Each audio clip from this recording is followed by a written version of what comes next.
In this guide, I'm going to show you how you can retrieve deleted photos from an iPhone 11. Before we do get into this guide, make sure to like the video and subscribe to the channel with all notifications on. It really does help with the channel and lets us know that you want more content like this. We'd greatly appreciate it. And if at any point throughout this guide you did have any questions, just ask them down in the comment section below and we can help you out further. I'm going to be doing my best to reply to every single comment down there.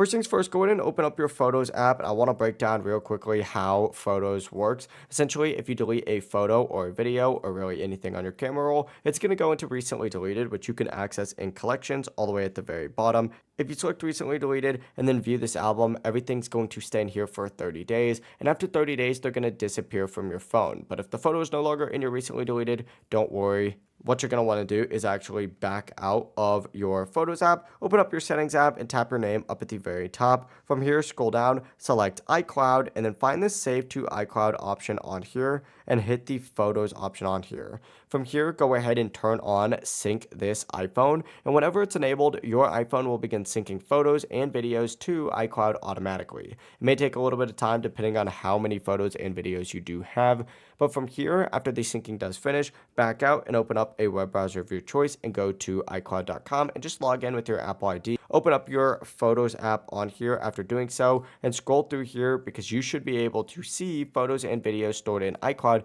even if they were deleted from your iPhone's photo gallery. Just keep in mind, iCloud syncing does have to be enabled for recovery to work, and photos permanently deleted before syncing may not be recoverable. But it really is as simple as that. If you guys did have any questions, just ask them down in the comment section below, and we can help you out further. I'm going to be doing my best to reply to every single comment down there. Before you do leave this guide, make sure to like the video and subscribe to the channel with all notifications on. It really does help us out and lets us know that you want more content. We'd greatly appreciate it. Have a great rest of your day, though. Peace.